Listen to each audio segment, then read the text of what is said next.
100కు పైగా దీర్ఘకాలిక సమస్యలకు ఎటువంటి ఆపరేషన్ దుష్ప్రభావాలు లేకుండా హోమియోపతి చికిత్స.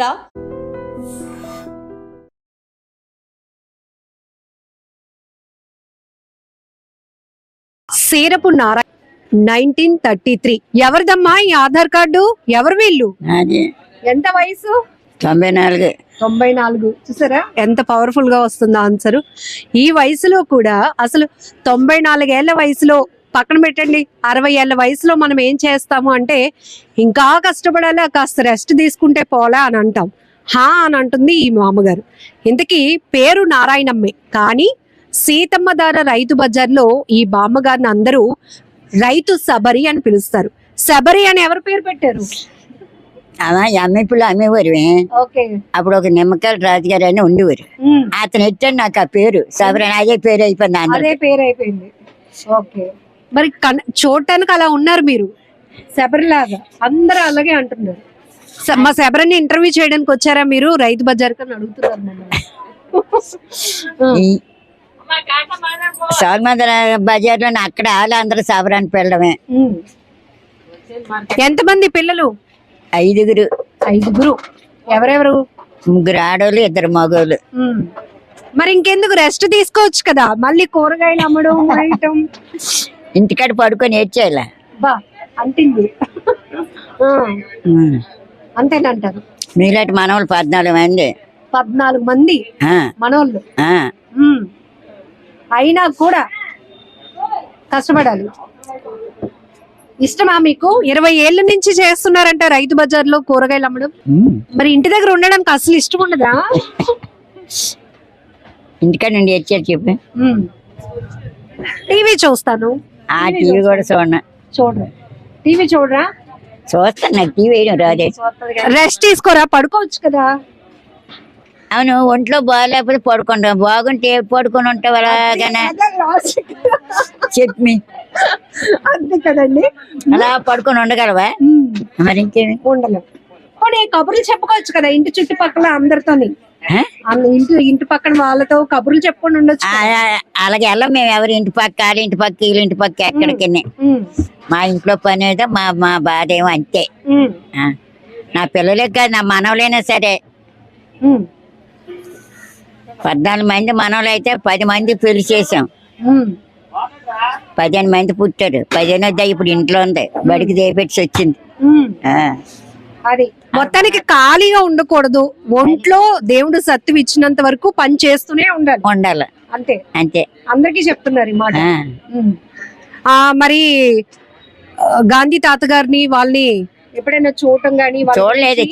చిన్నపిల్లని అప్పుడు ఊరేగించి తీసుకెళ్తాను. గాంధీ తాత చచ్చిపోండి ఊరేగించి తీసుకెళ్తాను. సోల్మాన్ దగ్గర ఉన్నది. సోల్మాన్ దగ్గర 7 గుళ్ళు ఉండేవి. అక్కడ మా కన్నూరు ఇల్లు. అల్లిపురం కాదు, అల్లిపురం కాడ పెద్ద చెరువు ఉండేది. అక్కడ ఇప్పటికి మా తమ్ముడాలు ఉన్నారు. అక్కడ ఆ రోడ్ని తీసుకెళ్తాను సోదమానంకి వెళ్ళి. అప్పుడు చూసాను చిన్నపిల్లలమే. అప్పుడు ఎంత ఉంటది మీ వయసు అప్పుడు? ఎంతో అంత పిల్లలమే. గాంధీ తాతను ఊరేగించి తీసుకెళ్తాను. చచ్చిపోయాను. మీది మరి ఈ ఊరేనా? విశాఖపట్నమేనా? సొంత ఊరే. ఈ ఊరే కదా, మన ఊరేది. చూసారా, దానివల్ల ఎంత ప్రౌడ్ గా చెప్తుంది. ఇదే సొంతూరు. అల్లిపురం మా అమ్మగారు. రౌడీ, పెద్ద రౌడీ లాగే. అంతేనా రౌడీ లాగా? మాది అల్లిపురం చిన్నప్పుడు. మరి అప్పుడు వైజాగ్ ఎలా ఉండేది? ఇప్పుడు అంతా మారిపోయింది. అప్పట్లో ఎలా ఉండేది మన ఊరు? ఇదంతా దుక్కలు దూలాలు ఇవన్నీ తోటలే ఇక్కడేటి ఉండేది. అప్పుడు మీకు ఊహ తెలిసి ఊరు మనం విశాఖపట్నంలో ఊరు అంటే ఎక్కడుండేవన్నీ? మేము ఎక్కడికి వెళ్ళేవారం కాదు. అప్పుడు అల్లిపురంలో ఉండడమే, ఇంటికాడ ఆడుకొని. అక్కడ పెళ్ళి అయ్యాక తాచేడుపాలెం ఇచ్చారు మాకు. మా అత్త తాచేడుపాలెం. అంతే. మొదటి నుంచి పని చేసే వాళ్ళ మీరు? ఇలా సాయంగా ఏదైనా బజార్ వచ్చిందండి, మేము ఎక్కడ బయటకు వెళ్ళడం తెలియదు. తాతయ్య గారే మొత్తం అన్ని చూసుకునేవారా? తాతయ్య గారే అన్ని చూసుకునేవారా? తాతయ్య గారికి ఉద్యోగం. ఏ జాబ్? కోఆపరేటివ్ డిపార్ట్మెంట్ లో.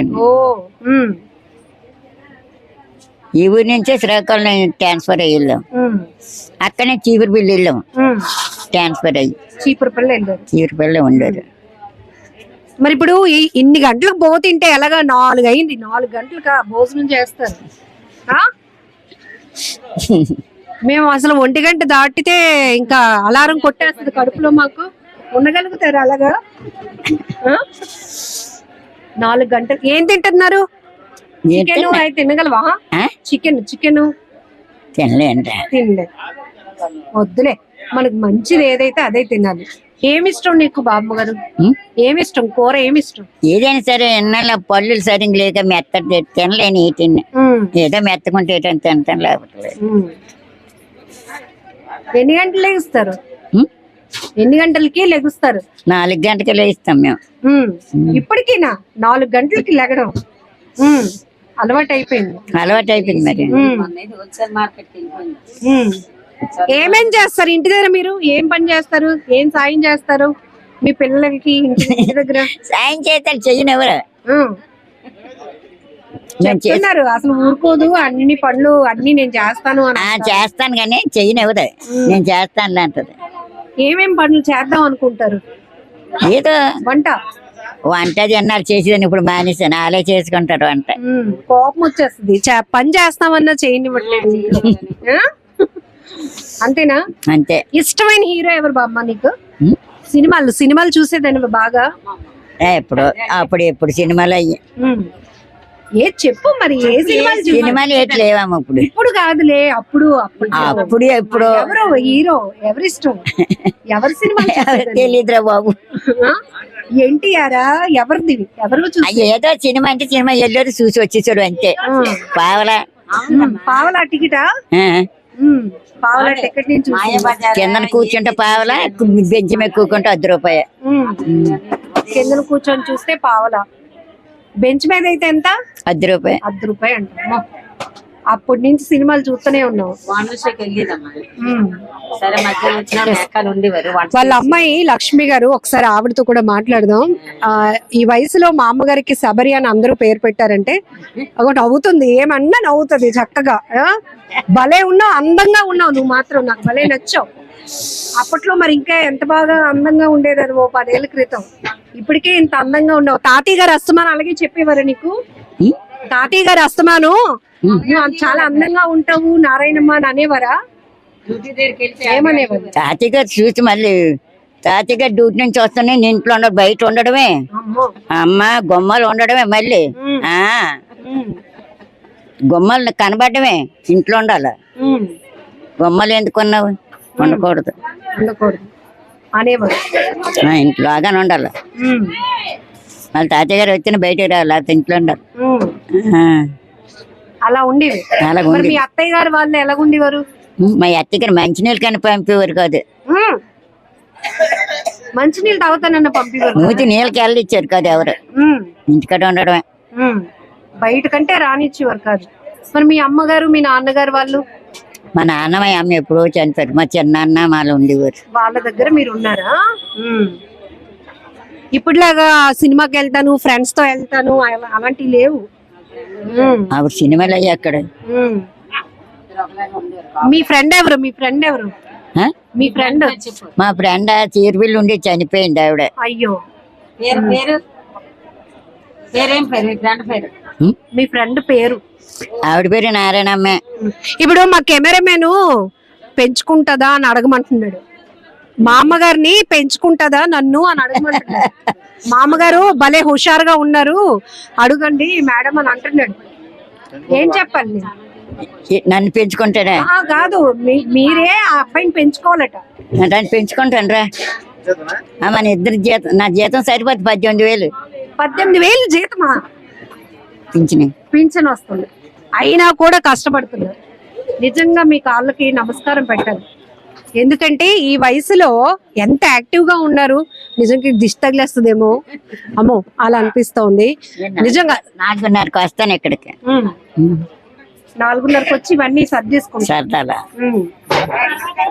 మరి ఎవరికైనా డబ్బులు అవి ఎక్కువ ఇచ్చేస్తావేమో చూసుకో. ఎవనా కరెక్ట్ గా ఇస్తున్నారు. చెవులు అంటే వినబడ కానీ కళ్ళు కనిపిస్తాయి. సూపర్. ఇంతకన్నా పవర్ఫుల్ వర్డ్స్ అంటూ ఉండవు. మా అమ్మతో ఉంటే కాసేపు స్ట్రెస్ అంతా పోతుంది. నేను కూడా ఇంటర్వ్యూ ఏదో సీరియస్ గా చేయాలని కాదు, కాసేపు మా అమ్మగారితో సరదాగా గడపాలనిపించింది. 2-3 సార్లు నేను కూడా సీతం ధర రైతు బజార్కి వచ్చినప్పుడు ఏంటి మా అమ్మగారు ఇంకా ఇక్కడ ఉన్నారు, ఈమెతో ఇంకెవరైనా ఉంటారేమో అనుకుంటే లేదు, గడుసుగా చలాకీగా చక్కగా కూరగాయలు అమ్మేస్తా ఉన్నారు. ఈవిడ పేరు ఏంటండి అంటే, ఆవిడ పేరు వేరే అమ్మ, మేము పిలిచే పేరు వేరే అని అన్నారు. ఏం పేరు పెట్టి పిలుస్తారు అంటే, అందరూ రైతు శబరి అని పిలుస్తాము ఇక్కడ, ఆవిడ అసలు పేరు నారాయణమ్మ అంటే భలే ఇంట్రెస్టింగ్ అనిపించింది. అండ్ ఈ రోజుల్లో చాలా వరకు చూస్తున్నాం కదా, అన్ని బాగున్నా కూడా పని బద్దకస్తులు చాలా మందే ఉంటారు. మేము మా క్వాలిఫికేషన్ కి తగ్గ జాబ్ రాలేదనో ఇలా రకరకాల కారణాలు చెప్తూ ఉంటారు. కానీ చూసారు కదా 1933 ఇక్కడ. సో 94 years లో కూడా ఎందుకు ఖాళీగా ఉండాలి, ఖాళీగా ఉండి ఏం చేయాలి, కాలక్షేపం ఎందుకు చేయాలి, దాని బదులు ఒంట్లో శక్తి ఉంది కాబట్టి ఇలా పని చేసుకుంటే పోలా, నలుగురిని చూసినట్టు ఉంటుంది, సరదాగా అందరినీ పలకరించినట్టు ఉంటుందని మా అమ్మగారు ఎంతో అద్భుతంగా చెప్తున్న మాటలు భలే హ్యాపీ అనిపిస్తున్నాయి. ఒకసారి వాళ్ళ అమ్మాయితో కూడా ఒకసారి మాట్లాడదాం. ఆవిడకున్ని ఆ శక్తి మాకు దేవుడు ఎందుకు ఇవ్వలేదా అనిపిస్తుంది. నిజమే. ఆ ఓపిక ఆవిడకి ఎంత ఓపికో మరి. మేము రాత్రి ఇప్పుడు వెళ్ళేసరి 9:30 అవుతుంది, అలసిపోతాం. అయినా సరే గిన్నెలు తోమిస్తానమ్మా, బట్టలు ఏమైనా చెప్పు నానబెట్టేద్దాం, తెల్లవారి ఉతికేద్దాం మా బాబు ఉతుకు, అది చేసావా ఇది చేసావా, నేను తోమేస్తానులే ఉన్నా అంటది. వద్దమ్మా నీకు ఎందుకు నువ్వు అలా పడుకో, నీకు వేడి నీళ్ళు పెడతాం స్నానం చేసేసి నువ్వు పడుకో, నీ తెల్లర్లేదు 4 అవగానే ఎలాగ అలారం కొడతా, అమ్మా చూడు టైం అయిపోయినట్టుంది అంటది. లేదమ్మా 4-5 నిమిషాలు అయిందమ్మా, ఇంకొక వండి కొద్దిగా పాలు ఎచ్చబడతానని చెప్పి కొద్దిగా పాలు అన్సూర్ కల్పిస్తాను, తాగేస్తుంది, వెంటనే వచ్చేస్తుంది. ఎదురు రమ్మంటది, వస్తాను, జాగ్రత్త అమ్మా అంటది. నువ్వు ఏదైనా బరువు ఏదైనా ఉంటే మొయ్యక నేను వస్తానులే అంటది. మళ్ళీ అవి ఇప్పుడు కోపడుతున్నారు కదా, ఏదైనా పని చేస్తామంటే వాళ్ళే చేసేసుకుంటారు అంటది. లెగ్గానే అంటది, అమ్మా నేను అన్ని చేసేస్తాను, నువ్వు వంట చేసుకుని నేను ఇల్లు మళ్ళీ తుడిచేస్తాను, గిన్నె నేను తోమేస్తాను. వద్దమ్మా అన్ని నేను రాత్రి చేసుకోను, నువ్వేం చెయ్యొద్దు, నువ్వు అలా కొంచెం పాలు వేడి చేస్తాను తాగిద్దు కానీ అనగా నువ్వు వచ్చేస్తుంది. లేకపోతే అంటది నన్ను ములక్కాళ్ళు మంచిగా లేకపోతే మార్కెట్కి వెళ్ళిపోయి హోల్సేల్కి తెచ్చేసి ఆటో మీద వేయించేసి అమ్ము ఆ టైం అప్పుడు వెళ్ళిపోయింది. హోల్సేల్కి వెళ్ళిపోయి ఏడు తీయాలి 2 క్యారెట్లు తీసాను. చాలా అమ్మ ఒకటే అవడం కష్టంగా ఉంది. అయితే ఒక ములంకాడ ఒక క్యారెట్ మూట నన్ను వేసుకొని వచ్చేసి నువ్వు అన్ని చూసుకొని అయితే నా కోసం ఏం భయపడకు, కంగారు పడకు, నిదానం రా అంటుంది. జాగ్రత్తగా వెళ్ళి వచ్చేస్తాం. ఆవిడ ఎటైనా వెళ్తుందని మాకు భయపడతాం, రోడ్లు అంటే వినబడదు కదా ఈ ఆటోలు బళ్ళు అని. ఎంత విజయనగరం వెళ్ళిపోతాను అంటది. అక్కడ ఇంకొక కూతురు ఉంది, ఒక 3 నెలలకు ఒకసారి వెళ్తుంటది చూడడానికి. మంగళవారం సెలవు కదా, మంగళవారం రోజు వెళ్ళి సాయంత్రానికి 4 గంటలు మళ్ళీ వచ్చేది. ఎందుకమ్మా ఇవాళ ఉండొచ్చు కదా, తెల్లవారు రావచ్చు కదా అంటే, అమ్మో నువ్వు ఒకదాని అయిపోతావు కదా, కొట్టే సర్దుకోవడం రాదు నీకు, కూతురికి ఎంత సాయమో సర్దుకోవడం రాదు అంటది. మరి మీరు అన్ని ఇంత నీట్ గా ఎక్కడ సర్దుపడతారు? అదే కదా, అందుకోసం నిజంగా చాలా బాగా అనిపిస్తుంది. ఎందుకంటే చాలా హుషారుగా ఇంత బాగా అన్ని ఎక్కడ ఖాళీ లేకుండా ఏవేవో చేసేసుకుని ఉంటది. రాత్రి 9:30 వరకు అలా పని చేసుకునే ఉంటది. ఇంకా ఇంటికాడ మంగళవారం ఒక రోజు ఉంచాలంటే, అందుకే ఎవరైనా ఆస్కాలు ఆడితే చెప్తాను, మంగళవారం నాడు మీ ఇంటికి తీసుకెళ్ళిపోండి. ఏదో కొంచెం ఆస్తులు ఉంటే చాలు, కాళ్ళ మీద కాలు వేసుకొని నాకేటని కూర్చొని తిందామని ఉంటారు. కానీ ఆవిడకి అసలు అలాగ ఉండదు. పెన్షన్ వచ్చినా ఏ వచ్చినా ఆవిడ పని ఆవిడ చేసుకుని వెళ్ళిపోవడమే కావాలి. అడుగు ఏం కావాలో అడుగుతున్నారు. కరోనాలోనైనా సరే అలా ఇక్కడికి వెళ్ళిపోయేది. కృష్ణ కాలేజ్ దగ్గర పెట్టారు అప్పుడు, అలాగే తెల్ల 4 గంటలకి వెళ్ళిపోయేది కృష్ణ కాలేజ్కి అయితే, బొల్లే కాలేజ్కి. అలాంటి కరోనా అదిగో ఇక్కడ చూసారు కదా. అయితే ఇప్పుడు కెమెరామెన్ పెంచుకుంటావా? కెమెరామెన్ ని పెంచుకుంటారా?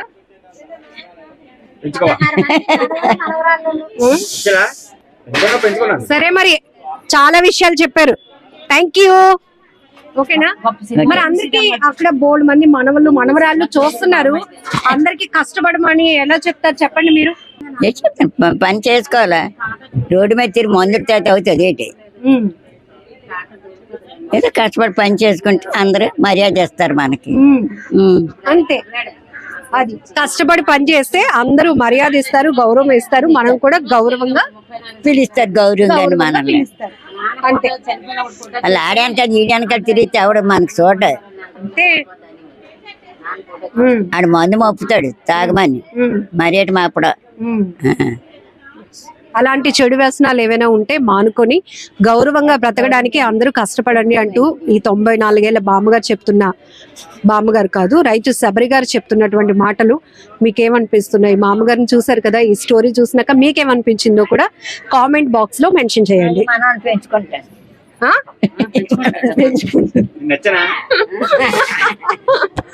And for more videos, Please subscribe to iDream.